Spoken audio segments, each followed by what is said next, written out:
సందర్శనం చేసుకున్నారు, శ్రీకుటుంబంకి వచ్చారు, ప్రతి ప్లేస్ కి రావటం జరిగింది. కాకపోతే చైతన్య మహాప్రభు వచ్చారు ఆ కాలంలో కొంతమందికి తెలుసు, కానీ ఈ తరం వాళ్ళకి ఇంకా చాలా మందికి కూడా తెలియదు.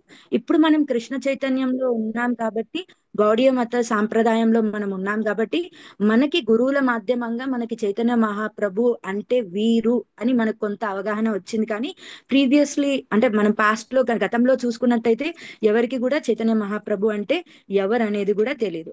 సో మనం ఇక్కడ చూసుకుంటే చైతన్య మహాప్రభు మొదటిసారిగా విజయనగరంలో ఆ, చైతన్య మహాప్రభు శ్రీకూర్మానికి వచ్చారట ఫస్ట్ లో.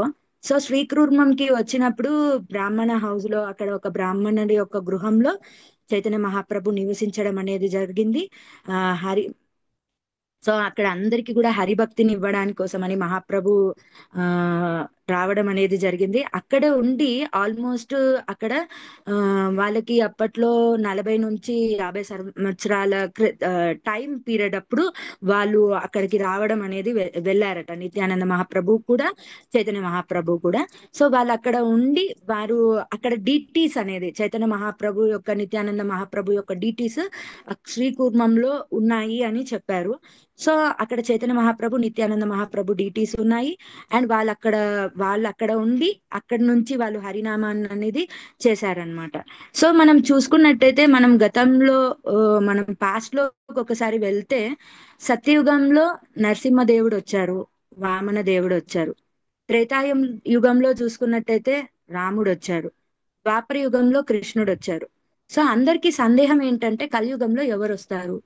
సో మనకి శ్రీమద్ భాగవతంలో చెప్తారు కలియుగంలో కల్కి అవతారం వస్తుందని. అది ఎండింగ్ టైంలో, అంటే మనకి ఇంకా కలియుగం ఇంకో కొంతకాలంలో అంతమిస్తుంది అన్న టైంలో అప్పుడు కల్కి అనేది వస్తారు.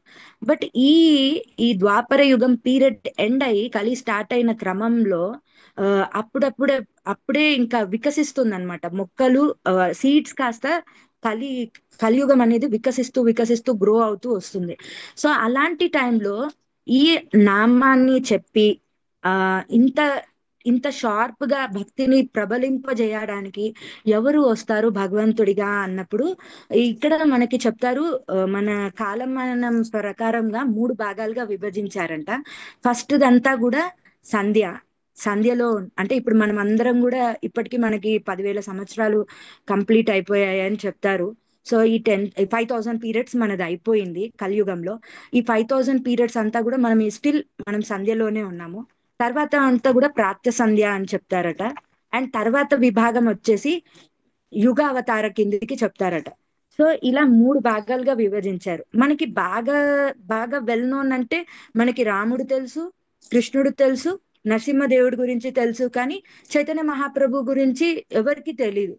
ప్రతి మనం ఎక్కడ చూడండి మిగతా భగవంతుడి తాలూకా వేరే అవతారాల గురించి మనకి భగవంతుడు చాలా అవతారాలు, వామన అవతారము, చాలా అవతారాలు తీసుకొని వచ్చారు కదా. మనకి ఆ టెంపుల్స్ దాని వరాహ అవతారం, ఒక దగ్గర వరాహ అవతారం టెంపుల్ మనకు కనపడుతుంది. కానీ మిగతా ఎక్కడ కూడా భగవంతుడి మిగతా అవతారాల తాలూకా మందిరాలు ఎవరికి తెలియదు అనమాట. మనకి ఇక్కడ చూసుకున్నట్టయితే ఇంకేం చెప్తున్నారంటే వీళ్ళని మన ఫారిన్ లో చూసుకున్నట్టయితే చైతన్య మహాప్రభు, నిత్యానంద మహాప్రభుని ఏమంటారంటే డాన్సింగ్ డాల్స్ అంటారు. ఎందుకు అంటే ఈవెన్ కృష్ణనన్న మనకి కృప ఇయ్యడానికి 1 సెకండ్ ఆలోచిస్తారేమో బహుశా. అంటే కొంచెం వెయిట్ చేసి నేను వీళ్ళకి కృప ఇవ్వచ్చో లేదో అని. కానీ చైతన్య మహాప్రభు మహావదన్యాయ అని చెప్తారు. ఆయన మహాదయాలు. సో ఆయన కృప ఎలా ఉంటుందంట అంటే ఇంకా నువ్వు వద్దన్నా కూడా ఆయన దగ్గర నుంచి ఇలా టన్నులు టన్నులు టన్నులు టన్నులు టన్నులు టన్నులు కృపా వర్ష అనేది కురుస్తూనే ఉంటుంది అనమాట చైతన్య మహాప్రభు దగ్గర నుంచి. అంత గొప్ప దయాలు మన చైతన్య మహాప్రభు. ఆయన అవతారం గురించి ఇక్కడ డిస్క్రిప్షన్ లో చెప్తున్నారనమాట. ఒకానొక సమయంలో ఏమవుతుందంటే శివుడు మరియు పార్వతి కైలాసంలో కూర్చొని ఉంటారు. కూర్చొని ఉన్నప్పుడు పార్వతీదేవి ప్రశ్నిస్తుందన్నమాట. సో ఇప్పటి వరకు మనం చాలా అవతారాలు చూసాము, చాలా మంది వచ్చారు భగవంతులుగా. ఈ కలియుగంలో మనకి ఎవరు వస్తారు అన్నప్పుడు మనకి సత్యయుగంలో చూసుకున్నట్టయితే నరసింహవామనుడు వచ్చాడు, త్రేతాయుగంలో రాముడు వచ్చారు, ద్వాపరంలో కృష్ణుడు వచ్చారు. ఈ కలియుగంలో ఎవరు వస్తారు అన్నప్పుడు అప్పుడు చెప్తుందన్నమాట. మనకి ఈ భాగవతంలో చూసుకున్నట్టయితే కూడా 11.5.32 వర్సెస్ లో కృష్ణవర్ణం తృషాకృష్ణం సాంగోపాంగస్య పార్షదం యజంతే సంకీర్తన యజంతే సుమేధసహ అనే శ్లోకం కూడా ఉంది. అక్కడ వర్సెస్ చెప్పాడు. అంటే భగవంతుడు కలియుగంలో మనకి గౌరవర్ణంలో అంటే కృష్ణుడు సాక్షాత్తుగా రాధారాణి యొక్క భావాన్ని, రాధారాణి యొక్క కలర్ ని తీసుకొని భగవంతుడు ఆవిర్భవిస్తారు అనేది ఇక్కడ చెప్పడం జరుగుతుంది. సో ఒక ఒక ఆ ఒకనొక టైంలో ఏమవుతుందంట అంటే రాధారాణి చాలా అలిగి ఉంటుంది. అంటే ఇది మనం ద్వాపర యుగంలోకి వెళ్తున్నాం. అంటే మనం ఇప్పుడు జర్నీ సత్యయుగం శివుడి దగ్గర నుంచి అలా యూటర్న్ తీసుకొని మనం ఇప్పుడు బృందావనంలోకి వెళ్తున్నాం అన్నమాట. సో అక్కడ బృందావనంలో రాధారాణి కూర్చొని చాలా ఏడుస్తూ ఉంటుందంట. బాగా వెయిట్ చేసింది పాపం కృష్ణుడి కోసం కూర్చొని, ఎంతసేపటి నుంచో ఎప్పుడు కృష్ణుడు వస్తాడు ఎప్పుడు కృష్ణుడు వస్తాడని అలా చూస్తున్న తనకి సడన్ గా ఆ తను వెయిట్ చేస్తూ ఆ విరహ భావంలో నుంచి తనకు కన్నీళ్లు కూడా వస్తాయి.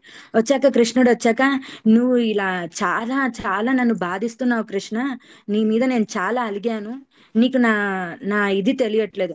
జనరల్ గా ఆడవాళ్ళు అలాగే ఉంటారు కదా, ఇంట్లో అలిగితే మనము మనము మన మనం ఏదో అడుగుతాం మన హస్బెండ్స్ ని, వాళ్ళు రాలేదనుకోండి, నువ్వు ఇంతసేపు మమ్మల్ని వెయిట్ చేయించావు, నువ్వు ఎందుకు రాలేదు, మీకోసం ఎంతసేపు మేము వెయిట్ చేయాలి అని మనం అడుగుతాం కదా.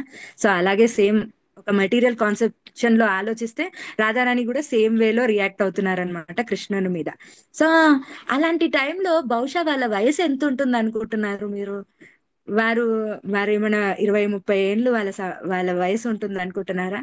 సో వారి వయసు వచ్చేసి ఆల్మోస్ట్ గా ఎలా అంటే ఆ 10 నుంచి 11 కిషోర అవస్థలో, 9, 10, 11, ఆ 11 నుంచి 12 అవస్థలోనే ఉన్నారనమాట రాధాకృష్ణ.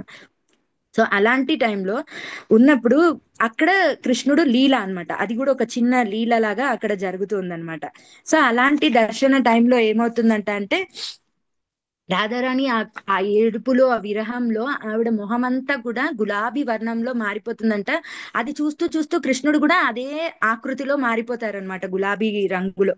సో వాళ్ళిద్దరిని చూడడానికి ఎంత అందంగా ఉందంటే అంటే చాలా అందంగా ఉంది. అలాంటి టైంలో కృష్ణుడు రాధారాణికి ఒక మాట ఇస్తారనమాట.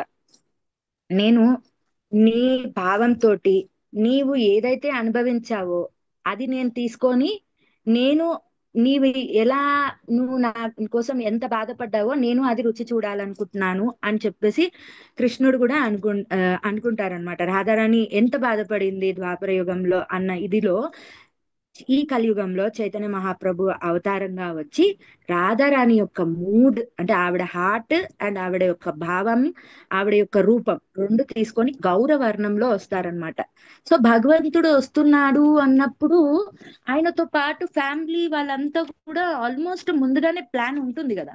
మనం ఒక పిక్నిక్ కి వెళ్ళాలనుకున్నాం అంటేనే చాలా ప్లానింగ్ చేసుకుంటాం, కూర్చొని లిస్ట్ రాసుకుంటాం, ఈ రోజు ఏం పెట్టుకొని పోవాలి, ఏం వస్తువులు పెట్టుకోవాలి, అక్కడ వెళ్ళి ఏమేం ప్రదేశాలు చూడాలి అనేది మనం ఎలా అయితే ప్లానింగ్ వేసుకుంటామో, భగవంతుడు వస్తున్నాడప్పుడు అన్నప్పుడు లిటరల్లీ ఒక చిన్న సైజు ప్లానింగ్ అనేది నడుస్తుంది.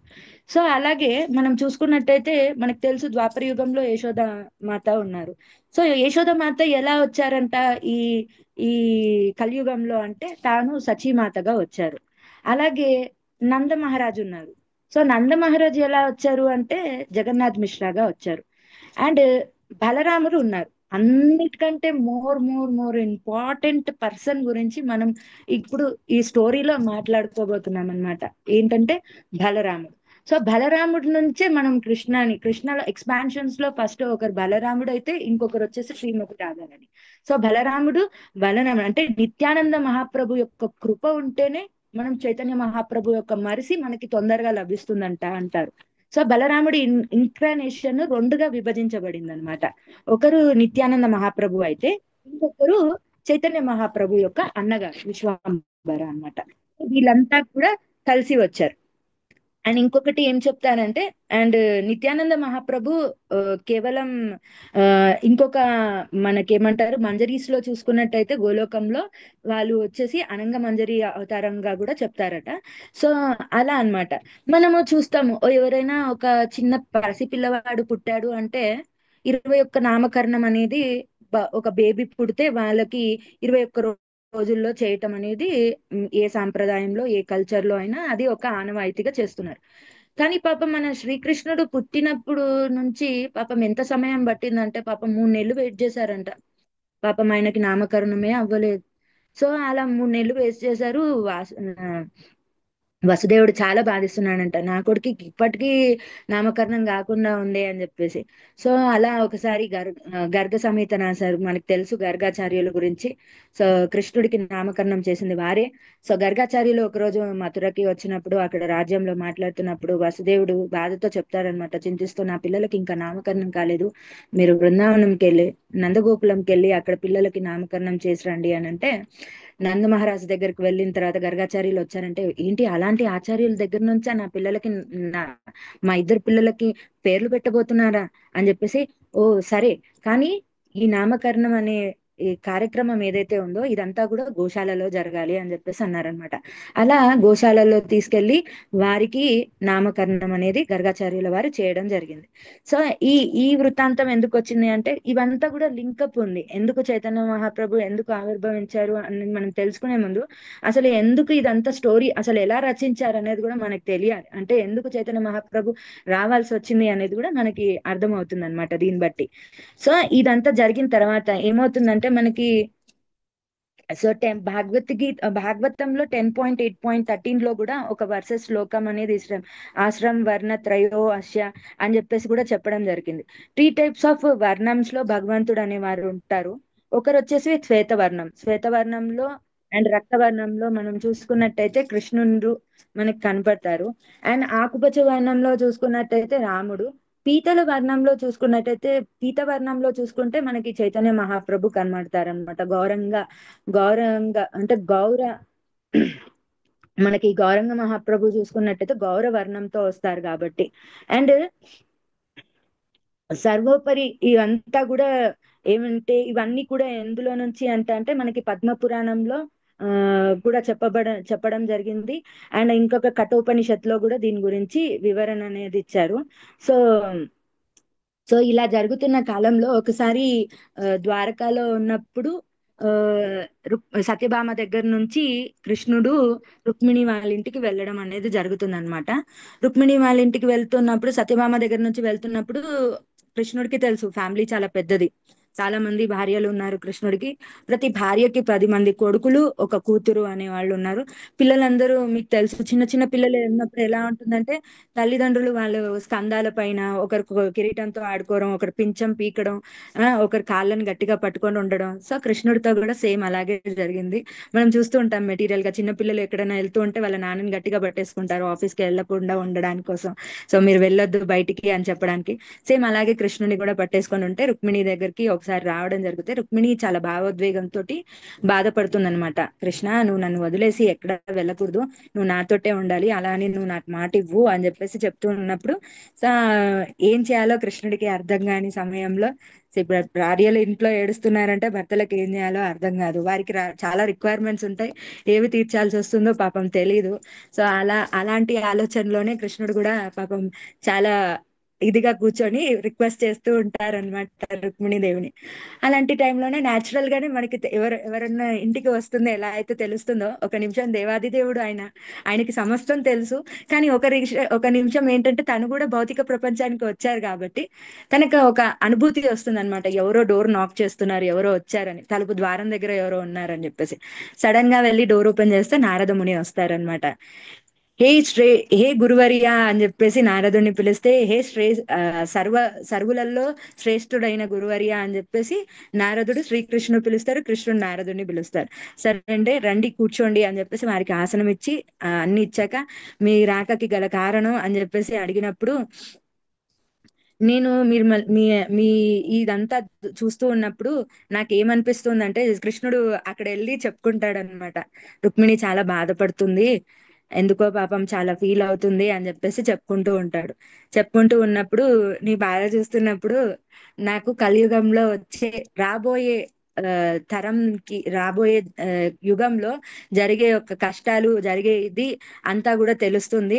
నీ ఈ నీ బాధ, నువ్వు అంటే అవతలి వాళ్ళు బాధపడితే వైష్ణవులు పరదుఃఖ దుఃఖి అని చెప్తారు. భగవంతుడు ఆయన సాక్షాత్గా తన సొంత భార్య ఏడుస్తుంది అన్నప్పుడు తనకి కూడా మనసులో బాధ ఉంటుంది కదా, అదే విషయం ఇక్కడ చెప్తున్నారనమాట. సో ఆ బాధని అలా చూసుకుంటూ నారదుడు అంటారనమాట, నాకు మీరు కలియుగంలో వచ్చే అవతారం గురించి నాకు తెలుస్తుంది అని చెప్పి చెప్పినప్పుడు, అవునా, అయితే నేను అయితే అది నిజమే, నేను వస్తున్నాను కలియుగంలో అని చెప్పేసి కృష్ణుడు అక్కడ చెప్తాడనమాట.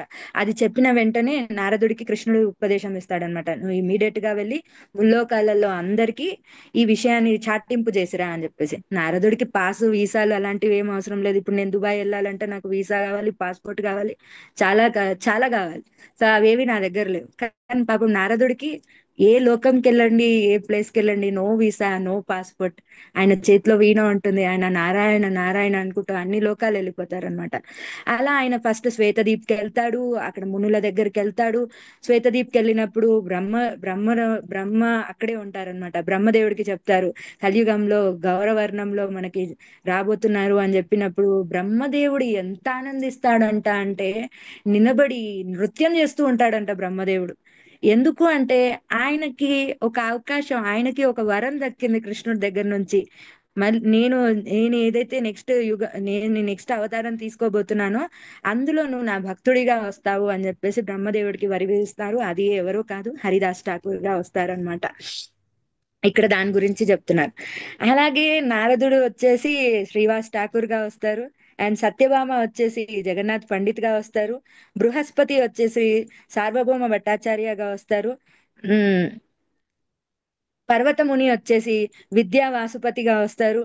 అండ్ రఘునాథ్ పురి అనే వారు వచ్చేసి 8 అష్టయోగిస్ ఉంటారు కదా, ఆ అష్టయోగిస్ లో ఒకరే రఘునాథ్ పురి అన్నమాట. సో ఇలా ప్రతి ఒక్కరు భగవంతుడు ఇంకా అవతారం తీసుకుంటున్నానంటే అందరూ చాలా బాగా ప్రిపేర్ అయిపోయి ఉంటారు అనమాట. సో ఎవరెవరు ఏ అవతారాలు తీసుకొని ఎలా ఎలా వెళ్తున్నారు అని చెప్పేసి. సో వాళ్ళందరూ చాలా ఆనందిస్తారు. కృష్ణుడు వీళ్ళంతా కూడా ప్రతి ఒక్కరు అంటే గోలోకం వెళ్ళిపోతారు. గోలోకంలో అందరు గోపికలకి, యశోదమ్మకి అందరికీ చెప్తారు. ఈవెన్ గోపికాస్ కూడా వచ్చేస్తారు. వారందరూ కూడా నవదీప్ లో వాళ్ళందరూ కూడా ఫ్యామిలీస్ గా వచ్చేసి వాళ్ళందరూ వచ్చేస్తారనమాట. ఇంకా ఆయన గోపబాలులు ఉంటారు కదా, కృష్ణుడి ఫ్రెండ్స్ సఖాస్, వాళ్ళందరూ కూడా వచ్చేస్తారు. ఆయన సఖీస్, వీళ్ళందరూ కూడా వచ్చేస్తారు. సో ప్రతి ఒక్కరు ఈ ఈ యొక్క ఏదైతే చైతన్య లీలా ఉందో దీంట్లో పార్టిసిపేట్ చేయడానికి అందరూ చైతన్య మహాప్రభుతో కలిసి రావడం అనేది జరిగిందనమాట. సో ఇలా ప్రతి ఒక్కరూ వచ్చారు. అండ్ వాళ్ళందరూ కూడా ఆ, బాగా ఇంత ఆనందించారంట అంటే ప్రతి ఒక్కరు. సో అలా చైతన్య మహాప్రభు యొక్క ఆవిర్భావం అనేది జరిగింది. అంటే ఒకానొక సమయంలో కృష్ణుడి కృష్ణుడు రుక్మిణి దేవి ఏడుస్తూ ఉన్నప్పుడు, ఇది నువ్వు ఇంత బాధపడుతున్నావు కానీ ఈ భావాన్ని అర్థం చేసుకోవాలంటే నేను కూడా సరిపోను, రాధారాణి అయితే చాలా బాగా అర్థం చేసుకుంటుంది అని చెప్పేసి చెప్పినందుకు రాధారాణి యొక్క భావంగా, రాధారాణి యొక్క మూడ్ తోటి అండ్ రాధారాణి యొక్క కలర్ తోటి చైతన్య మహాప్రభు రావడం జరిగింది. అండ్ చైతన్య మహాప్రభు వచ్చేసి మాయాపూర్ నాదియా దగ్గర ఎప్పుడైతే సూర్యాస్తమయం అయ్యే సమయంలో 23న ఫాల్గుణ మంత్ లో 1407 స్కందన్ 18th ఫిబ్రవరి 1486 సంవత్సరంలో ఆయన అక్కడ ఆవిర్భవించడం అనేది జరిగింది. అండ్ అదంతా కూడా క్రిస్టియన్ ఓరా అంతా కూడా గ్రహణం సమయం. అందరూ కూడా గ్రహణం విడిచిన తర్వాత, ఆ కాలంలో గ్రహణం పట్టి అయిన తర్వాత జనరల్ గా మనం చూసుకుంటే ఇప్పటికీ మనకి చాలా మంది ఋషులు కానీ వాళ్ళు కానీ చూసుకున్నట్టయితే గ్రహణం ఉన్న తర్వాత, గ్రహణం అయిపోయి అదంతా జరుగుతున్నప్పుడు పట్టిన టైంలో ఏం చేస్తారంటే వారు జనరల్ గా జప సాధన అనేది చేసుకుంటారనమాట. ఆ గ్రహణం సమయం ఏదైతే ఉందో ఆ టైంలో స్నానం చేసి జపం చేసుకొని, ఆ జపం అంతా అయిపోయినాక గ్రహణం విడిచే సమయానికి మళ్ళీ స్నానం చేసి మళ్ళీ పూజ చేసుకుంటే ఆ జప ఫలితం అనేది రెట్టింపు అవుతుంది అనేది నమ్మిక. అప్పట్లో అది బాగా ఉండేది అన్నమాట. సో వాళ్ళందరూ కూడా నా గంగా నది తీరంలోకి వచ్చి అక్కడ స్నానం చేసి వారందరూ కూర్చొని అక్కడ చాంటింగ్ చేస్తూ వారందరూ కూడా భగీరథి అంటే దానికి అలకనంద అని కూడా పేరట. కొద్ది దూరంలో నవదీప్కి కొద్ది దూరంలోనే దానికి అక్కడ ఇంకో అలకనంద అని కూడా పిలుస్తారట. సో అక్కడే వాళ్ళందరూ కూర్చొని ఆ నామం చేసుకొని హరి బోల్ హరి బోల్ అని చెప్పేసి చెప్తూ ఉంటారన్నమాట. సో వాళ్ళందరూ కూడా ప్రతి బ్రాహ్మణుడు అందరు కూడా వేదాలు చదవటం అదంతా చేస్తుంటే సచీమాత ఉండి ఆవిడ నొప్పులతో వేప వృక్షం కింద ఆ శీలహట్ దగ్గర మహాప్రభు అనేవారు ఆవిర్భావం చదివింది. వారందరూ కూడా అక్కడ ఉన్న స్త్రీలు అందరూ కూడా ఆ చూసి ఆ మహాప్రభు ఎంత అందంగా ఉన్నారంట అంటే చంద్రుడి వలె కాంతివంతంగా ఉన్నారని చెప్తారు. ఎంత చందమామ చూడ్డానికి ఎంత కాంతివంతంగా ఉంటుందో మహాప్రభు అంత అందంగా ఉన్నారంట చైతన్య మహాప్రభు. అండ్ మదర్ సచీదేవి, వాళ్ళ తాతగారైన నీలాంబర్ చక్రవర్తి, వాళ్ళందరూ ఆయన మహా గొప్ప ఆ ఇదేంటి ఆస్ట్రాలజీ అన్నమాట. సో ఆయనకి ఈ జాతకాలు అవన్నీ బాగా చూస్తూ ఆయనకి దానిపైన మంచి పాండిత్యం ఉంది అని చెప్తారు. సో వారందరూ కూడా అక్కడ కూర్చొని చూస్తున్నప్పుడు విశ్వంబర వాళ్ళందరూ అక్కడ లేడీస్ అందరూ వారి చుట్టుపక్కల వారు అంతా కూడా గౌరహరి వాళ్ళందరూ కూర్చొని కూడా అక్కడ చేస్తారు. అండ్ దీనికి ముందు కూడా చెప్పుకుంటే మనకి అద్వైతాచార్యులు ఎవరైతే ఉన్నారో వారు ఒక రోజు గంగా నది తీరంలో వీళ్ళంతా కూడా చైతన్య మహాప్రభు పుట్టబోయే ముందు జరిగిన స్టోరీ గురించి ఒక 2 నిమిషాలు నేను చెప్పే ప్రయత్నం చేస్తున్నాను. అక్కడ అద్వైతాచార్యులు కూర్చొని ఆయన ఎవరో కాదు, సాక్షాత్తుగా ఈశ్వరుడే అన్నమాట. విష్ణు ఈశ్వరుడు 2 అంశాలు తీసుకొని వచ్చారు. సో వారు అక్కడ కూర్చొని శాలిగ్రామ్ శిలకి రోజు ఆ గంగా నది దగ్గర నుంచి నీళ్లు తెచ్చి తులసి దళం పెట్టి ప్రతినిత్యం ప్రార్థన చేసేవారంట. నీవు ఆవిర్భవించు, నువ్వు రా తొందరగా, ఈ ఈ పాపం ఈ భీతి అంతా చూడలేకపోతున్నానని. అంతా కూడా అనర్థాలు జరగడం, కుక్కలకి పెళ్లిళ్ళు చేయటం, చిన్న చిన్న పిల్లలకి పెళ్లిళ్ళు చేయటం, దేవతలు వచ్చి తీసుకొని వెళ్ళటం, మనుషులు వేరే ఆ రకంగా ఇది అయిపోవడం, అదంతా చూసి ఎప్పుడు ఒక సిస్టమ్ ఏంటంటే కల్చర్ చూపించుకునే మోడ్ లోనే ఉన్నారు కానీ ఫిలాసఫీని, వేదాల గురించి, శాస్త్రాల గురించి చదివి అధ్యయనం చేసే అంత స్థితిలో వాళ్ళు లేరనమాట. అది చూసి పాపం అద్వైతాచార్యులు చాలా చాలా చాలా బాధపడుతూ ఉండేవారు అనమాట. అనునిత్యం కూర్చొని విపరీతమైన ప్రార్థనలు చేస్తూ చేస్తూ ఉండగా ఒకనాటి సమయంలో గౌరహరి అనేవారు ఆవిర్భావం అనేది జరిగింది. మనం ఇప్పుడు ఏదైతే మాట్లాడుకుంటున్నామో అలా, అంటే వేప వృక్షం కింద పుట్టారు కాబట్టి ఆయనకి నిమాయ అని కూడా పేరు అన్నమాట చైతన్య మహాప్రభుకి. సో ఇంకా మనకి ఇప్పుడు చూసుకుంటే ఇప్పుడు యాక్చువల్ టాపిక్ లోకి వచ్చాం. ఇప్పటి వరకు అసలు ఎందుకు చైతన్య మహాప్రభు రావటం జరిగిందనేది తెలుసుకున్నాము, దీనికి ఎవరు ప్రేయర్స్ చేశారనేది తెలుసుకున్నాము, చైతన్య మహాప్రభు ఎలా ఉదయించారనేది తెలుసుకున్నాం మనం ఇప్పుడు 3 పార్ట్స్ గా. అండ్ ఇప్పుడు నెక్స్ట్ పార్ట్ గా చూసుకున్నట్టయితే ఇప్పుడు చైతన్య మహాప్రభు వచ్చేసారు. సో చైతన్య మహాప్రభు వచ్చేసారంటే ఇప్పుడు మనకి తెలుసు కృష్ణలీలలో చూసుకున్నట్టయితే కృష్ణుడు వచ్చారంటే అక్కడ నుంచి చుట్టుపక్కల గ్రామాలందరూ కూడా కృష్ణుని చూడడానికి అందరూ పరుగున అందరు తండోపతండాలుగా పరిగెత్తుకుంటూ వచ్చి ఏ అమ్మా యశోదమ్మా ఎక్కడమ్మా నీ కొడుకు అని చెప్పేసి అందరూ ముచ్చటగా చూసుకునే వాళ్ళంట. ఇక్కడ కూడా మనకి చిన్న చైతన్య మహాప్రభు నిమాయిగా వాళ్ళ అమ్మ ముద్దుగా నిమాయి అని పిలిచేది, వేప చెట్టు కింద పుట్టారు కాబట్టి కృష్ణుని. ఆ నిమాయిని చూడడానికి చుట్టుపక్కల గ్రామాలు వాళ్ళందరూ వస్తుంటే పాపం మరి దేవతలకు కూడా ఆశ ఒకటి ఉంటుంది కదండి. ఇప్పుడు ఇంట్లో ఏదో ఫెస్టివల్ అవుతుంది, ఏదో గ్రాండ్ మ్యారేజ్, ఒక అమ్మాయి లాంటి మ్యారేజ్ అవుతుందంటేనే టీవీలో ఆన్ చేసుకొని అందరూ అసలు ఏమేమి జరుగుతుందని జనరల్ గా ఎంతూజియాస్టిక్ గా మనం చూస్తూ ఉంటాము.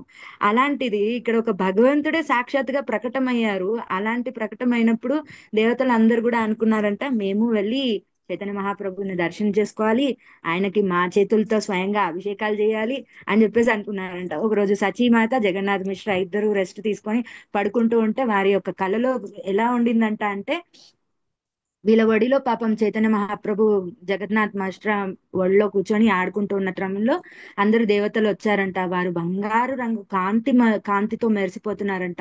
వారందరూ ఆయన ఒడిలో నుంచి తీసుకొని వెళ్ళి చక్కగా ఒక సింహాసనం మీద కూర్చోబెట్టి పాలు, పెరుగు, నెయ్యి అన్ని పోస్తూ పోస్తూ ఇలా అభిషేకం చేస్తున్నారంట. చక్కగా ఆ అభిషేకం చేస్తున్న నీళ్ళన్నీ జగన్నాథ్ మిశ్రా బాబా దగ్గరికి ఇలా కంప్లీట్ గా అన్ని వచ్చేస్తున్నాయంట.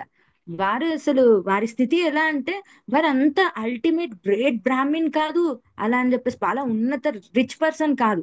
ఆయన ఏంటంటే సాధారణమైన వ్యక్తులు. చైతన్య మహాప్రభు యొక్క తల్లిదండ్రులు జగన్నాథ్ మిశ్రా అండ్ సచీమాత, వారి యొక్క పేద బ్రాహ్మణుల ఇంట్లో వాళ్ళు జన్మించడం అనేది జరిగింది. సో అలా వారి ఇంటికి అభిషేకాలు చేస్తున్న నీళ్లు, పాలు అన్ని కూడా వాళ్ళ కాదళ్ళ దగ్గరకు వస్తూ ఉంటే ఇదంతా ఇంత ఆనందంగా ఆ చందనం ఒక రకమైన వారి దేహంలో నుంచి ఒక కాంతి, వారి దేహం నుంచి వచ్చే సుగంధం, ఇవన్నీ కూడా అనుభూతి పొందుతున్నారనమాట వారు చక్కగా.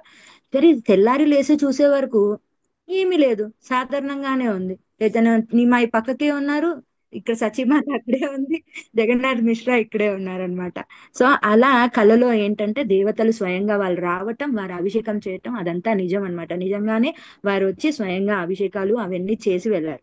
అండ్ ఒకసారి ఏమవుతుందంట అంటే, ఇప్పుడు మనం అన్ని బాల్య లీలలు పాస్ట్ టైమ్స్ గురించి నేను ఒక్కొక్కటిగా స్టోరీ వైజ్ గా చెప్తూ వెళ్తున్నాను. మనకి ఒకసారి ఏమవుతుందన్నమాట అంటే, సచీమాత పాపం ఇంకా పిల్లవాడు వచ్చారు కదా అని చెప్పేసి గోపీస్, మనకు తెలుసు కృష్ణలీలలో గోపీస్ అందరూ కూడా కృష్ణుని చూడడానికి ఏదో ఒక వంకతోటి యశోదమ్మ వాళ్ళ ఇంటికి వచ్చినట్టుగానే ఇక్కడ అందరూ కూడా సచీమాత దగ్గరికి, చుట్టుపక్కల ఉన్న ప్రాంతంలో ఉన్న పక్కింటి వాళ్ళు, ఎదురింటి వాళ్ళు, ఆ పక్కింటి వాళ్ళు, వాళ్ళందరూ కూడా ఏదో ఒక వంకతోటి, సచీమాత మీరు నాకు మొన్న కూరగాయలు ఇచ్చారు, మీరు మర్చిపోయారు, మీ కూరగాయలు మీకు తిరిగిద్దామా అని చెప్పేసి మేము వస్తున్నాం అని చెప్పేసి వాళ్ళు కూరగాయలు ఇచ్చేసి లోపలికి వెళ్ళి ఒకసారి నిమాయి దర్శనం చేసుకొని వెళ్ళటం. మళ్ళీ మళ్ళీ కాసేపు అయ్యాక ఇంకొకరు రావటం, మళ్ళీ నెక్స్ట్ డే మార్నింగ్ ఇంకొకరు రావటం అన్నమాట. ఏంటంటే, మీరు మొన్న మాకు పాలు ఇచ్చారు, మీరు మర్చిపోయారు, మీరు పాలు తీసుకోండి అని చెప్పేసి వాళ్ళకి పాలు ఇచ్చి వెళ్ళడం, ఇంకొకరు బియ్యం ఇచ్చి వెళ్ళడం, అలా ఏదో ఒక వంకతోటి ప్రతిరోజు చైతన్య మహాప్రభుని చూడటానికి ఆడవాళ్ళు అందరూ రావటం, చైతన్య మహాప్రభుని చూసి వెళ్ళటం అన్నమాట. ఇలా చేస్తుండేవాళ్ళు. అంత అందంగా అంత చూడముచ్చటగా ఉండేవాడంట చైతన్య మహాప్రభు, చాలా అందంగా చూడటానికి. ఎలా అయితే మనకి కృష్ణుడికి కర్లీ హెయిర్ ఉండేదో, ఉంగరాల జుట్టుతోటి, పెద్ద పెద్ద బుగ్గలతో, చైతన్య మహాప్రభు కూడా అలాగే అందంగా చాలా ముద్దుగా ఉండేవారు అనమాట చైతన్య మహాప్రభుని. సో అంతే వాళ్ళందరూ కూడా ప్రతినిత్యం రావటం, చూసి వెళ్ళడం. అండ్ చైతన్య మహాప్రభుకి వచ్చేసి వీళ్ళ వీళ్ళ కొంచెం చైతన్య మహాప్రభు 6 నెలలు అయింది. సో ఇల్లు గడప దాటి కొంచెం వీధులలో అటు ఇటు వీధిలో పాకడం నేర్చుకున్నారనమాట. సో అలా పాకుతూ పాకుతూ ఉంటే ప్రతి ఇంటికి వెళ్ళటం, చైతన్య మహాప్రభు కుండలు పగలగొట్టడం, కుండలు మగలొట్టి పాలు తాగేయటం, వెన్న తినేయటం, ఆ బియ్యం అంతా, రైస్ అంతా తీసుకొని అది తినేయటం. ఆయన ఎవరండి, సాక్షాత్గా దేవాది దేవుడు. ఆయనకి ఇంత కొంచెం ఎక్కడ సరిపోతుంది, ఆయన ఆయన ఆయన పొట్టలో ఎంతైనా సరిపోతుంది అనమాట. ప్రతి నిత్యం ప్రతి ఇంట్లో ఏదో ఒక విస్ఫోటనం ఖచ్చితంగా జరిగేదన్నమాట. ఎలా అయితే మనం కృష్ణలీలలో చూసుకునే వాళ్ళమో, కన్నయ్య అందరి ఇంటికి వెళ్ళేసి ఎలా అయితే కుండలన్నీ పగలగొట్టేసి వెన్న మీగడ తినేవాళ్ళు, ఇక్కడ కూడా చైతన్య మహాప్రభు అలాగే ప్రతి ఇంటికి ఇంటికి వెళ్ళేసి వాళ్ళ కుండలలో మజ్జిగ, పాలు, బియ్యం, రైస్ అవన్నీ తినేసి వచ్చేవారు అనమాట. కొంచెం కూడా కాదు, మొత్తం అంతా కంప్లీట్ చేసి వచ్చేవారు. ప్రతినిత్యం సచీమాతకి ఒక కంప్లైంట్ ఖచ్చితంగా వచ్చేదన్నమాట. చూసావా మీ నిమ్మ ఎంత అల్లరి పిల్లవాడో, మా ఇంటికి వచ్చి కుండలన్నీ పగలగొట్టేసి మొత్తం అంతా తినేసి వెళ్ళిపోయారు అని చెప్పేసే వాళ్ళు అనమాట. నెక్స్ట్ డే ఇంకో ఇల్లు, అలా ప్రతినిత్యం ఒక్కొక్కరు ఇంటికి వెళ్ళేవాడు. అండ్ ఒకసారి ఆ మిష్టి దోహి, మిష్టి దోహి బెంగాల్లో చాలా చాలా ప్రాముఖ్యమైన స్వీట్. సో వాళ్ళు కర్డ్, మిల్క్, అన్ని ఫ్రేగ్రెన్స్ రైస్ తో అవన్నీ చేసేవాళ్ళు. అవన్నీ కూడా తీసుకునే వాళ్ళు అనమాట. వాళ్ళు భగవంతుడికి పెట్టిన ఆఫరింగ్స్ పెడితే అవన్నీ కూడా చైతన్య మహాప్రభువే తీసుకునే వాళ్ళు అనమాట. సో అలా చేస్తూ చాలా అల్లరిగా, అంతా అల్లరిగా చేశాను. అదంతా కూడా ఏంటంటే వాళ్ళందరికీ ప్రేమ అన్నమాట. చైతన్య మహాప్రభు అంటే వాళ్ళందరూ వెయిట్ చేసేవాళ్ళు, అలా కృష్ణ రావాలి, మహాప్రభు రావాలి, ఈ అంత అల్లరి చేయాలని చెప్పేసి వాళ్ళు అన్ని అరేంజ్మెంట్స్ కూడా చేసేవాళ్ళు. కాకపోతే అది బయటికి చూడడానికి ఎలా అంటే వీళ్ళంతా ఏదో కంప్లైంట్ మోడ్ తో వెళ్తున్నట్టుగా ఉండేది అన్నమాట. కానీ వాళ్ళందరికీ ప్రేమ వర్ష అనేది ఇవ్వాలని అనుకునేవారు అనమాట. సో ఒకసారి ఏమవుతుందంట అంటే, వాళ్ళ ఇంటికి చైతన్య మహాప్రభుని చూసి ఇంకా 6 నెలలు అయిపోయారు, పిల్లవాడు కూడా కొంచెం ఎదుగుతూ ఉన్నాడు అని చెప్పేసి సచీమాత అతనికి, ఆవిడ దగ్గర ఉన్న కోసింత బంగారం ఆమె దగ్గర ఉండేది. సో అలా చైతన్య మహాప్రభుకి మంచి వడ్డానము, చక్కగా మెడలో హారము, చేతికి గాజులు, కాళ్ళకి బంగారు గజ్జెలు, మువ్వలు పెట్టిందంట కాళ్ళకి. అన్ని పెడితే చైతన్య మహాప్రభు చక్కగా, ఆయనకి ఇప్పుడు పాకడం వచ్చేసింది కదా, ఇంట్లో గడపలో లేడు, గడప బయటికి వెళ్ళిపోయాడు అనమాట. అలా గడప బయటికి వెళ్తే ఒక రోజు ఇద్దరు దొంగలు వచ్చారు. ఆ దొంగలు వచ్చేసి ఏం చేశారంట అంటే, పిల్లవాడు చాలా బాగున్నాడు, వీడి పైన చాలా గోల్డ్ ఉంది, సో ఇది మేము తీసుకెళ్తే కొద్దో గొప్ప మనకి ధనికులం అవ్వగలుగుతాం, సో ఆ పిల్లవాడితో పాటు ఆ గోల్డ్ ని కూడా మనం తీసుకెళ్ళిపోవచ్చు, మనం బంగారం కోసం వారి కోరిక ఏంటంటే బంగారాన్ని తీసుకోవచ్చు అని చెప్పేసి అలా చైతన్య మహాప్రభుని ఏం చేశారంట అంటే, చక్కగా వాళ్ళ భుజాల పైన ఎత్తుకొని వాళ్ళని హాయిగా అక్కడ నుంచి తీసుకెళ్ళిపోయారు. పోతున్నారు పోతున్నారు వారికి, ఆ చైతన్య మహాప్రభుని తీసుకెళ్లేటప్పుడు వాళ్ళు ఏం చెప్పారంటే, మేము మీ మామలము, మీ తాతగారు మమ్మల్ని పంపించారు, సో మనము మీ తాతగారి దగ్గరికి వెళ్దాము అంటే, సరేనా అక్కడ నీకోసం నీకు ఇష్టమైన రసగుల్లాలు, షాండీస్ స్వీట్ అవన్నీ చేసి పెట్టారు, కొబ్బరి మిఠాయిలు చేసి పెట్టారు. సో నువ్వు రా, నిన్ను తీసుకెళ్తామని చెప్పేసి చైతన్య మహాప్రభుని అలా చెప్పి తీసుకెళ్లారనమాట. సో తీసుకెళ్తూ ఉంటే పోతున్నారు పోతున్నారు పోతున్నారు, దారి ఆగట్లేదు. సో పాపం చైతన్య మహాప్రభు ఏమో వారికి అందాల మీద ఉన్నారు. కొద్ది దూరం వెళ్ళాక చైతన్య మహాప్రభు అడిగారంట, మీరు నాకు సందేశ్ ఇస్తా అన్నారు, నాకు రసగుల్లా ఇస్తా అన్నారు, ఎప్పుడు ఇస్తారు అని అంటే, ఈ అబ్బాయి ఆగేలా లేడు, మనం ఒక స్వీట్ షాప్ కి వెళ్ళి ఫస్ట్ వాడి తనకి సందేశ్ స్వీట్ ఇప్పిద్దాం అని చెప్పేసి అట్లా షాప్ కి తీసుకెళ్లి అతనికి సందేశ్ స్వీట్ ఇస్తారనమాట. ఆ స్వీట్ తిన్నాక ఇంకొంత దూరం వెళ్ళాక, ఆ నాకు ఇప్పుడు రసగుల్లా తినాలని ఉంది అని చెప్పేసి అన్నాడు. సో మళ్ళీ చైతన్య మహాప్రభుకి రెండు మూడు ఇంకొకసారి రసగుల్లా కొనిస్తారు. ఈసారి రసగుల్లా ఏం చేస్తారంటే, మీకు తెలుసు రసగుల్లా ఎలా ఉంటుంది, దానికి చక్కెర పాకంతో ఇలా జ్యూసీ జ్యూసీగా ఉంటుంది. సో నిమ్మాయి ఏం చేశారంటే, నిమ్మాయి చాలా చిన్న పిల్లవాడు కాబట్టి నిమ్మాయి వాళ్ళ నెత్తిళ్ళల్లో రసమంతా వేసేసి ఆ రసగుల్లా మాత్రం తను తినేవాడు అనమాట. సో దారి పొడవునా ఈ అల్లరి కొనసాగుతూ ఉంది. వీళ్ళు ఆశ్చర్యపోవడం అనమాట, ఎంత పోతున్నా ఇంకా దారి రావట్లేదు, మళ్ళీ అక్కడే ఉన్నాం, ఇంకా పోతున్నారు, నాకు అది ఇప్పించు ఇది ఇప్పించు, వాళ్ళ బ్రెయిన్ మొత్తం తినేశారనమాట. హిమాయ్ అంటే మహాప్రభు వాళ్ళని మొత్తం, వారి అదక్కడ లీల అన్నమాట, వాళ్ళకి ఒక గుణపాఠం చెప్పాలని చెప్పేసి మహాప్రభు చేయడం. అలా తిరుగుతూ ఉన్నారు, రూట్ మాత్రం రావట్లేదు, వాళ్ళు అక్కడే ఉన్నారు, ఎక్కడ తిరుగుతున్నారో అక్కడక్కడే తిరుగుతున్నారు కానీ వాళ్ళు వెళ్ళాలనుకున్న డెస్టినేషన్ మాత్రం రావట్లేదు. అలా తిరగంగా తిరగంగా మళ్ళీ తిరిగి చూస్తే, ఎక్కడైతే బాబుని తీసుకెళ్లారో అక్కడికే వచ్చారనమాట అంత తిరిగాక. ఇంకా సతీమాత ఇంట్లో ఎతుకుతూ ఉంది, నీ మా ఇక్కడ కనపడట్లేదు కనపడట్లేదు. ఆవిడకి చాలా కంగారేసింది, చుట్టుపక్కల వాళ్ళందరికీ చెప్పడం, జగన్నాథ్ మిశ్రాకి కూడా చేశాను, నువ్వు చూసావా మా పిల్లవాడిని అని చెప్పేసి బయట అందరిని అడగడం. ఆవిడకి ఇంకా టెన్షన్ స్టార్ట్ అయింది. వీళ్ళు అక్కడ వచ్చాక, అరే మనం ఎక్కడైతే బాబుని తీసుకెళ్లామో మనం అక్కడే వచ్చాము, ఇప్పుడు మనం ఇక్కడ గిన్న బాబుని పెట్టి వెళ్ళకపోతే మనని అందరు పట్టుకొని చితక బాధేస్తారు అని చెప్పేసి ఆ దొంగలు అనుకొని ఏం చేస్తారంట అంటే, అక్కడ బాబుని పెట్టేసేసి వదిలేసి వీళ్ళు వెనక్కి తిరిగి చూడకుండా పరుగో పరుగో అనుకుంటారు. అప్పుడే జగన్నాథ్ మిశ్రా చూసి, అరే ఇక్కడ మన బాబు ఇక్కడే ఉన్నారు, అరే మీరు వెళ్ళిపోతున్నారు ఏంటంటే వాళ్ళెంబడి జగన్నాథ్ మిశ్రా పరిగెత్తడం స్టార్ట్ చేస్తారనమాట. వీళ్ళ వల్ల మా బాబు దొరికాడు, వీళ్ళకి కనీసం కృతజ్ఞత చెప్దామంటే వీళ్ళు ఆగట్లేదు అని చెప్పేసి వాళ్ళెంబడి పరిగెత్తితే, వాళ్ళు ఇంకా వేగంగా పరిగెత్తుతారు. వాళ్ళకి అసలు జగన్నాథ్ మిశ్రాకి దొరకరు అనమాట. తర్వాత సచిమాతకు తెచ్చిస్తే, తల్లి ఎంతైనా బిడ్డ ఒక నిమిషం కనుమరుగైపోతే ఆవేదన పడుతుంది కదా, అలాగే సచిమాత కూడా చాలా ఆవేదన చెంది చైతన్య మహాప్రభుని ఒళ్ళోకి తీసుకొని హద్దుకొని ఉంటుందన్నమాట. దానికి దిష్టి తీయటం అవన్నీ చేస్తూ ఉంటుంది. సో అలా చేసినప్పుడు జగన్నాథ్ మిశ్రా అనుకుంటారనమాట, అయ్యో అంత మన బాబు ఎక్కడో తప్పిపోతే తీసుకొని వచ్చి మనకి ఇచ్చిన వాళ్ళకి కనీసం మనం సత్కారం కూడా చేయలేకపోయామే. అప్పట్లో మనం ఇప్పటికీ అయినా మన వస్తువు ఏదైనా పోయిందంటే ఎవరైనా తెచ్చిచ్చారనుకోండి, వాళ్ళకి చాలా థ్యాంక్స్ కానీ గ్రాటిట్యూడ్ కానీ ఏదో చెప్తాం కదా, సేమ్ అలాగే జగన్నాథ్ మిశ్రా కూడా అనుకున్నారనమాట. అలా కనీసం థ్యాంక్స్ కూడా చెప్పలేకపోయామే, అలా వెళ్ళిపోయారు వాళ్ళు అని చెప్పేసి బాధపడిపోతారు. సో అలా అలా ఆ పాస్ టైం అయిపోతుంది. అందరు కలిసి నిమాని అడుగుతారనమాట. అప్పటికి పాపం నిమాయికి ఇంకా ప్రాపర్ గా మాటలు రావు, తనకు వచ్చి రాని మాటలతో చెప్తాడనమాట, నేను అలా గంగాకి తటానికి వెళ్ళేసి వచ్చాను అని చెప్పేసి చెప్తాడనమాట. సో అలా చైతన్య మహాప్రభుది ఒక లీల. ఇంకొకసారి ఏమవుతుందంటే, వారింటికి ఒక వృద్ధ బ్రాహ్మణుడు వస్తాడనమాట.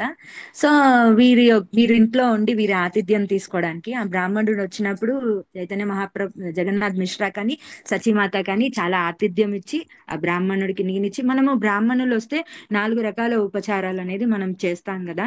ఒకటి ఏంటంటే వారికి మంచి ఒక ఆసనం ఇవ్వటం, అండ్ వారికి నీళ్ళు ఇవ్వటం, వారు రెస్ట్ తీసుకోవడానికి ఒక రెస్ట్ ప్లేస్ ఇవ్వటం, అండ్ ప్రసాదం వారి దగ్గర ఇవ్వటం, వారికి దండవత్ ప్రణామం చేయటం, అండ్ వారికి మంచి యొక్క ప్రసాదం చేసి ఇవ్వటం అనేది మనం చేస్తాం. ఈ 4 ఆచారాలు అనేది ఉంటుంది.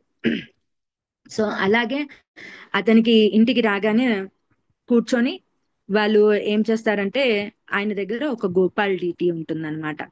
ఆ గోపాల్ డిటిని చక్కగా ఒక ప్లేస్మెంట్ చేసుకున్నారు, మంచి అరేంజ్మెంట్ చేసుకున్నారు. ఆయన దగ్గర కూసింత ప్రసాదం ఉంది, బ్రాహ్మణుడి దగ్గర ఆయన జోలెలో కొంత ప్రసాదం ఉంది, అది కూడా పక్కకు పెట్టుకున్నారు.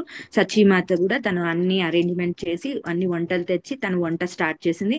వాళ్ళు ఇప్పటికీ కుండలలోనే వంట చేస్తారు అనమాట. అప్పుడు వాళ్ళు ఆ కుండలలో వంట చేసి ఆవిడ చక్కగా అన్ని తీసుకొని వచ్చి ఇచ్చేసి ఆయన డ్యూటీకి పాపం ఆరగింపు పెట్టుకుందామని చెప్పేసి మరి ఆయన మధ్యాహ్నం సమయంలో ఆయన వెళ్ళి స్నానం కైంకర్యం పూర్తి చేసుకొని వచ్చి సంధ్య వార్చుకుంటారు. అంటే మనం త్రికాల సంధ్యావందనం చేస్తారు కదా, అలాగే భోజనంకి ముందు ఆయన సంధ్యావందనం చేసుకున్నారనమాట. ఆ సంధ్యావందనం చేసుకొని ఆయన వచ్చి భోజనానికి కూర్చుందామనే ముందు స్వామివారికి నైవేద్యం పెట్టాలని చెప్పేసి కూర్చున్నప్పుడు ఏం చేస్తారంటే నిమా వెళ్ళిపోతాడు అనమాట. ఆయన పిలుస్తాడు, గోపాల్, నాయన గోపాల్ రా నాయన, వచ్చి నీ ప్రసాదాన్ని ఆరగింపు తీసుకొని వెళ్ళు.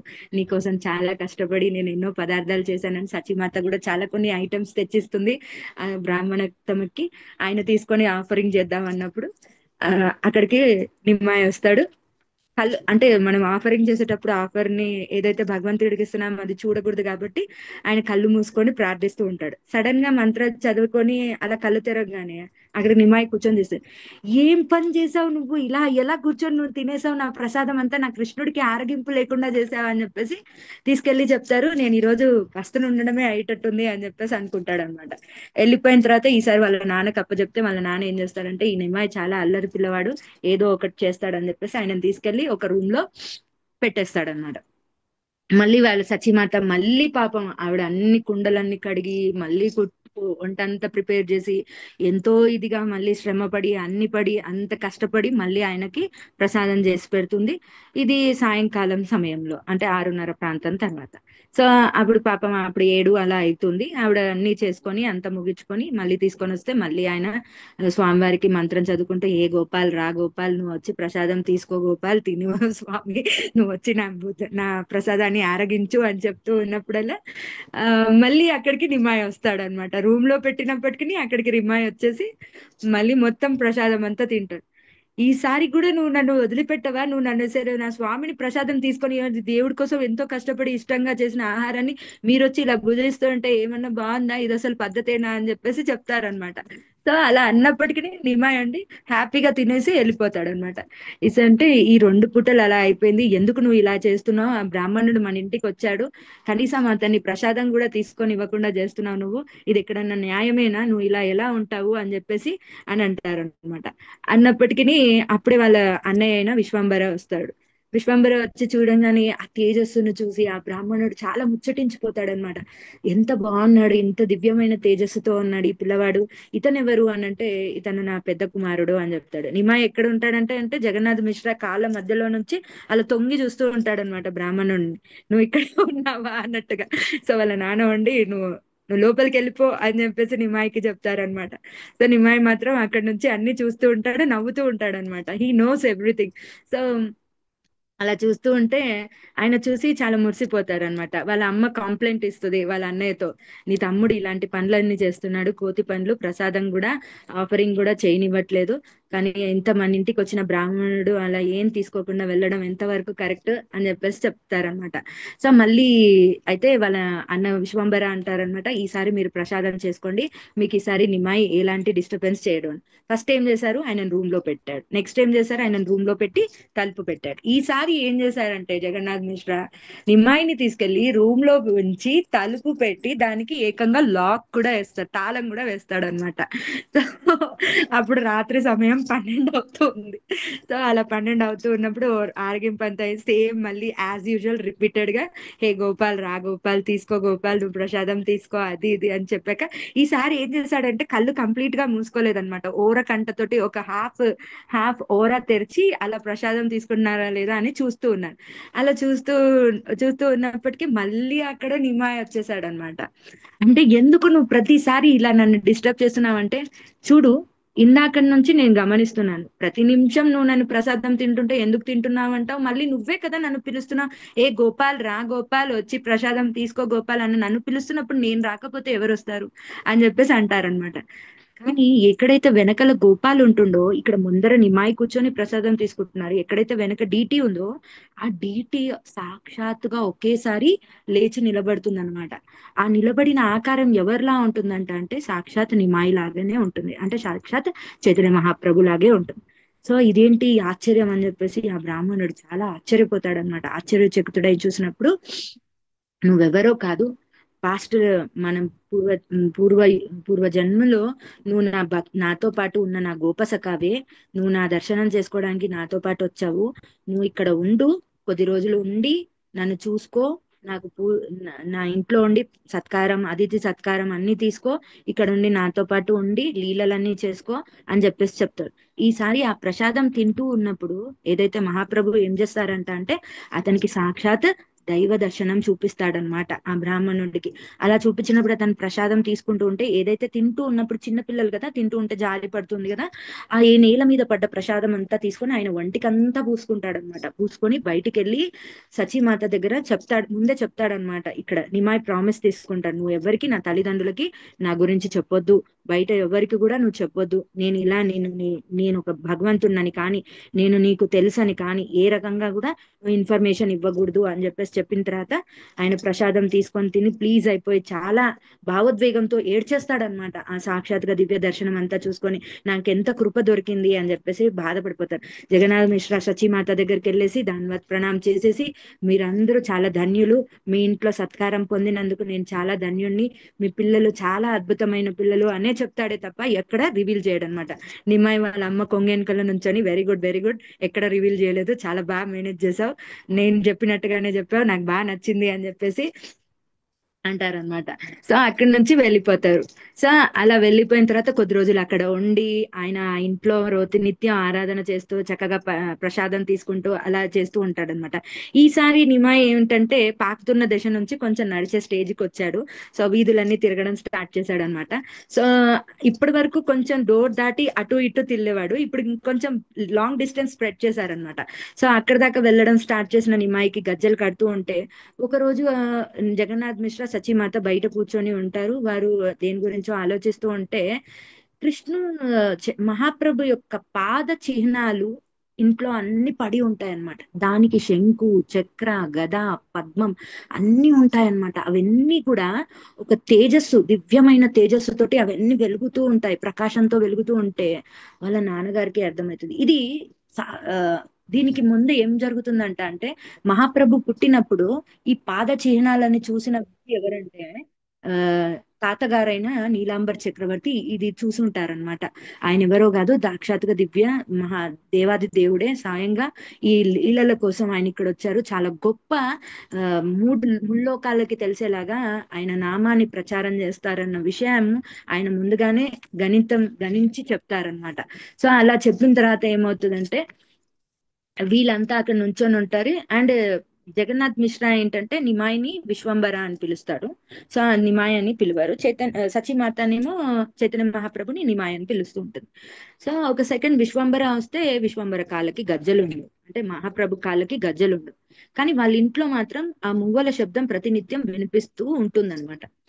అయితే ఆ చిహ్నాలన్నీ చూసి ఆ మువ్వల శబ్దం విని వీళ్ళు ఆశ్చర్యపోతారనమాట, ఏం జరుగుతుంది మన ఇంట్లో అని. వాళ్ళిద్దరూ చాలా బిగుసుకుపోయి వాళ్ళకి ఎలా అంటే అష్టవికార స్టార్ట్ అవుతాయి అనమాట. చేతులలో ఈ రోమాలన్నీ కూడా నిక్కబుడుచుకోవడం, చెమటలు పట్టడం, గొంతంతా కూడా గదగదం అంటే మాట్లాడుతుంటే తడబడతడం, ఇవన్నీ జరుగుతూ ఉంటాయి అన్నమాట. అది చూసి వాళ్ళు ఎంత ఆశ్చర్యపోతారంట అంటే ఆయన ఇంట్లో ఏంటంటే మెయిన్ గా దామోదర్ శాలిగ్రామ్ ఉంది. ఆయన ప్రతినిత్యం దానికి ఆరాధన చేస్తూ ఉండేవారు జగన్నాథ్ మిశ్రా.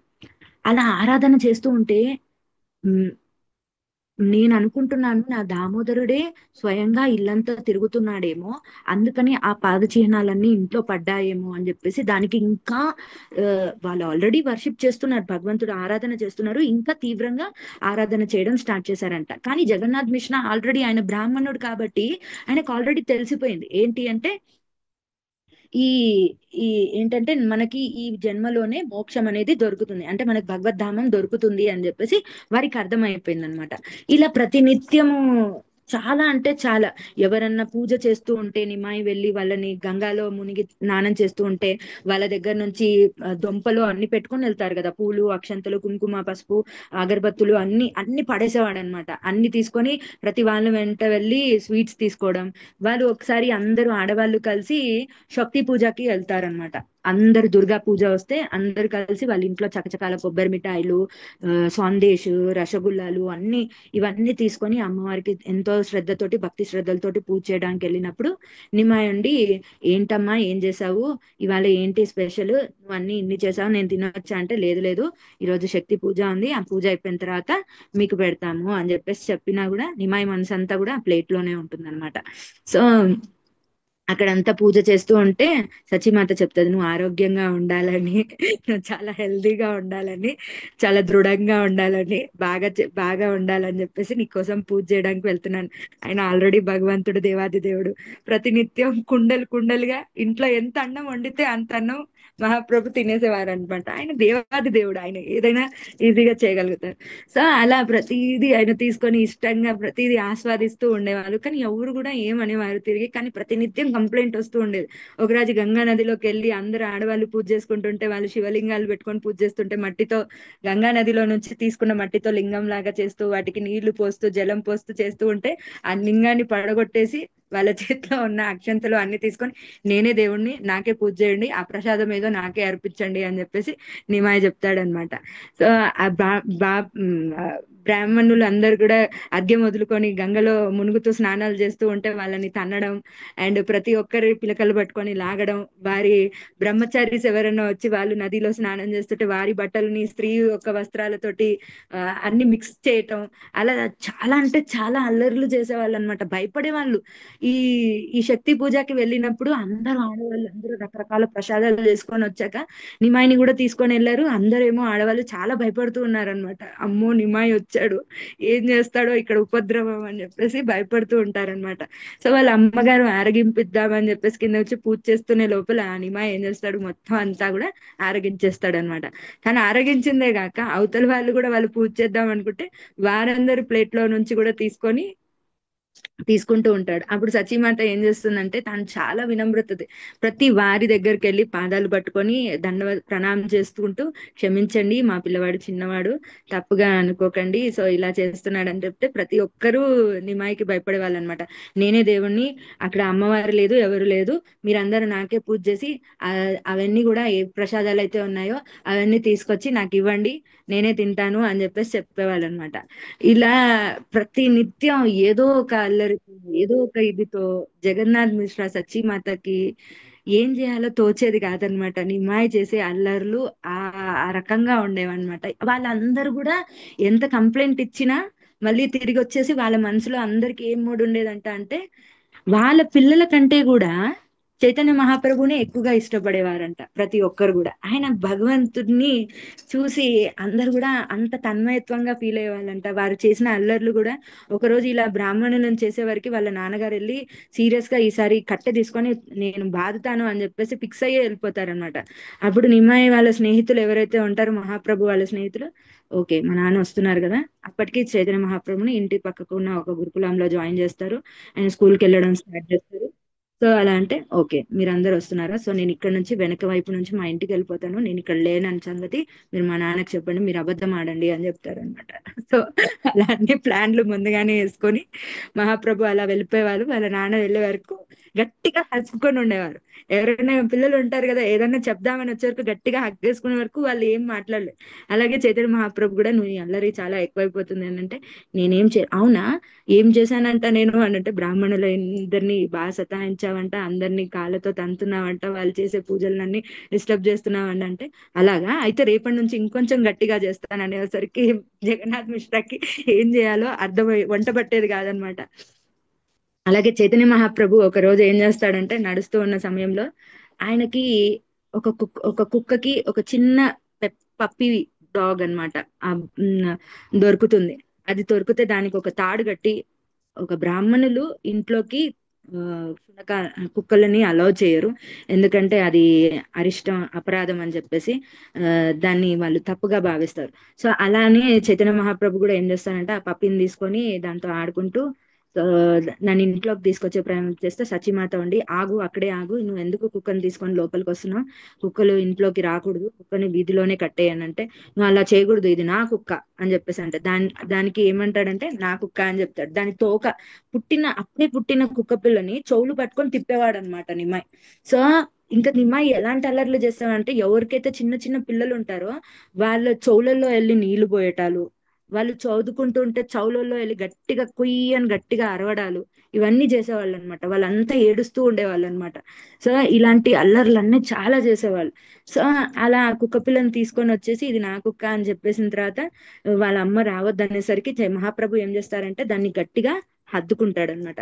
హద్దుకొని దాన్ని అక్కడ వదిలేసి మహాప్రభు లోపలికి వెళ్ళిపోయే వరకు ఆ కుక్కకి ఎంత పిచ్చిదైపోతుందంటే, ఆ కుక్క తన్మయత్వంలో హరినామ కీర్తన డాన్స్ చేస్తూ మరి ఆ కుక్క పిల్ల చేస్తూ ఉంటుందన్నమాట. అప్పుడే పుట్టిన కుక్క పిల్ల డాన్స్ చేస్తూ హరినామం చేస్తూ ఉంటే ఆ కుక్కను చూసి ఆ ఊర్లో ఉన్న వాళ్ళందరూ హరినామం కీర్తన చేస్తూ ఉండేవాళ్ళు అన్నమాట.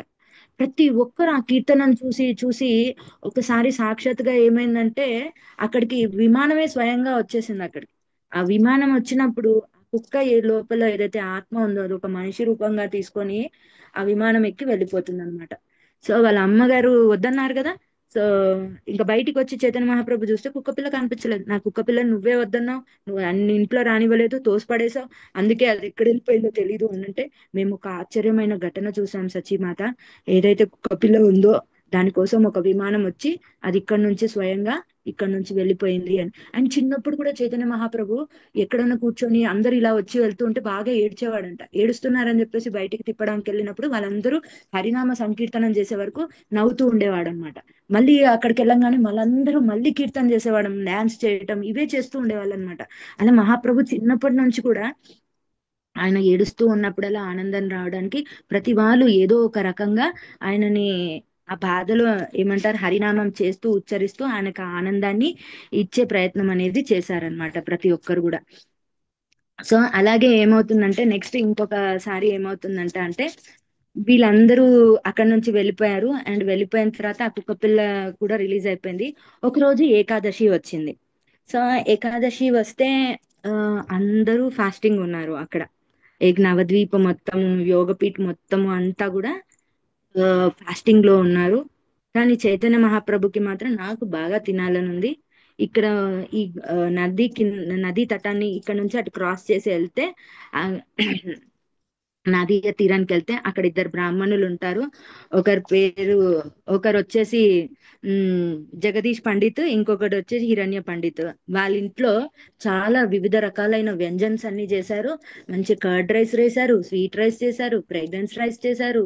ఇంకా వాళ్ళు ఏంటంటే రసగుల్లా చేశారు, సందేశ్ చేశారు, కొబ్బరి స్వీట్స్ చేశారు, రకరకాలమైన వివిధ అన్ని వంటలు చేశారని చెప్పేసి పాపం జగన్నాథ్ మిశ్రాని సతాయిస్తూ ఉంటాడనమాట చైతన్య మహాప్రభు. ఎలా అంటే ఇంకా వేరే ఇప్పుడు వెళ్ళి తెస్తావా లేదా అన్నట్టుగా చైతన్య మహాప్రభుని బాగా ఇబ్బంది పెడుతూ ఉంటారు. చైతన్య మహాప్రభు ఏం చేస్తా అలా ఇబ్బంది పెడుతూ ఉంటే జగన్నాథ్ మిశ్రాకి ఏం చేయాలో అర్థం కాక అక్కడికి వెళ్తారనమాట. అయితే ఆ బ్రాహ్మణుల దగ్గరికి వెళ్ళేసి జగదీష్ పండిత్, హిరణ్య పండిత్ వాళ్ళ ఇంటికి వెళ్ళేసి చూస్తే వాళ్ళు ఆశ్చర్యపోతారు. ఒక చిన్న పిల్లవాడికి మా ఇంట్లో ఏం చేశామన్న విషయం ఎలా తెలుసు, మేము ఇవన్నీ చేశామన్న విషయం అక్కడ ఎవ్వరికి తెలియదు, తనకి ఎలా తెలుసు, ఈ రోజు ఏకాదశి కదా ఎవరు ప్రసాదం చేసుకోరు, వీళ్ళిద్దరే చేశారన్న విషయం వాళ్ళకి ఎలా తెలుసు అని చెప్పేసి అక్కడ నుంచి అవన్నీ భోగా అంతా తీసుకొని వచ్చేసి చైతన్య మహాప్రభుకి తెచ్చిస్తే మహాప్రభు అవన్నీ కూడా ఆరగించేవాడు అనమాట. సో అలా చైతన్య మహాప్రభు ఎలా అంటే ఆయన నిత్యం ఏదో ఒక రకమైన లీలలు చేస్తూ ఎప్పుడైతే విశ్వంబర్కి సన్యాసం తీసుకొని వెళ్ళిపోతారో చైతన్య మహాప్రభు యొక్క తల్లిదండ్రులైన సచీమాత అండ్ జగన్నాథ్ మిశ్రా చాలా బాధపడతారు అనమాట. ఎక్కడ నిమాయి కూడా అలా అయిపోతారేమో, నువ్వు స్కూల్కి వెళ్ళొద్దు, నువ్వు ఇంట్లోనే ఉండు, ఇల్లు దాటి వెళ్ళకూడదు అని చెప్పేసి అంటే వాళ్ళు కుండలలో వంటలు చేసేవాళ్ళు కదా, అలా కుండలన్నీ చేసేసరికి అన్ని కడిగి బోర్డులు ఇచ్చి పెట్టారు. కుండలన్నీ పాత్రలన్నీ కడిగాక ఇంకా వాళ్ళు కట్టెల పొయ్యి మీద చేస్తారు కాబట్టి అదంతా మసితో మారిపోతుంది. సో చైతన్య మహాప్రభు అన్ని బోర్డులు ఇచ్చి ఒక దానిపైన ఒకటి పెద్దది, పెద్దది దానిపైన ఇంకొక మీడియం, మీడియం పైన చిన్నది అలా పెట్టి పెడితే నువ్వు ఇంట్లోనే ఉండు అది ఇది అని చెప్పేసి అంటే చైతన్య మహాప్రభు వీళ్ళు వెళ్ళిపోయిన తర్వాత ఆ కుండల మీద ఎక్కి కూర్చొని ఉంటాడు అనమాట. ఎలా అంటే ఆ మసి అంతా ఆయన దేహానికి అంతా అంటుకుపోయి అలా కూర్చొని ఉండి వాళ్ళ అమ్మగారు వచ్చే వరకు చూసే వరకు ఎలా కనపడతారంట ఆ వర్ణించారు చైతన్య చరితామృతలో మనకి 14th ఆదిలీలలో 14th లో ఉంటుంది. 13th అండ్ 14th చాప్టర్ లో మనకి ఇది తెలుస్తూ ఉంటుంది పాస్ట్ టైం గురించి. అది ఒక బంగారు, ఒక నల్లటి మబ్బుల మధ్యలో నుంచి ఒక బంగారమైన కాంతి వెలుగుతూ ఉంటే ఎలా ఉంటుందంట అంటే, చైతన్య మహాప్రభు చూడడానికి అలా కనపడుతున్నారంట. సో అంత అందంగా చైతన్య మహాప్రభు ఉండేవారనమాట. సో ఇలా ప్రతి నిత్యం చైతన్య మహాప్రభు ఏదో ఒక లీలలు చేస్తూ అలా ఈ గౌర లీలలు అనేది ఒకదానికొకటి మనం చెప్తున్న కొద్దీ ఆ మనకి ఇంకా ఇంకా మహాప్రభు గురించి వినాలి అనిపించేలాగా ఇవన్నీ కూడా. సో ఆ, ఇది నేను చైతన్య మహాప్రభు గురించి షార్ట్ గా చెప్పాలనుకున్న విషయాలు. Hare Krishna Hare Krishna Krishna Krishna Hare Hare, Hare Rama Rama Rama Hare Hare. Thank you so much Mataji నాకు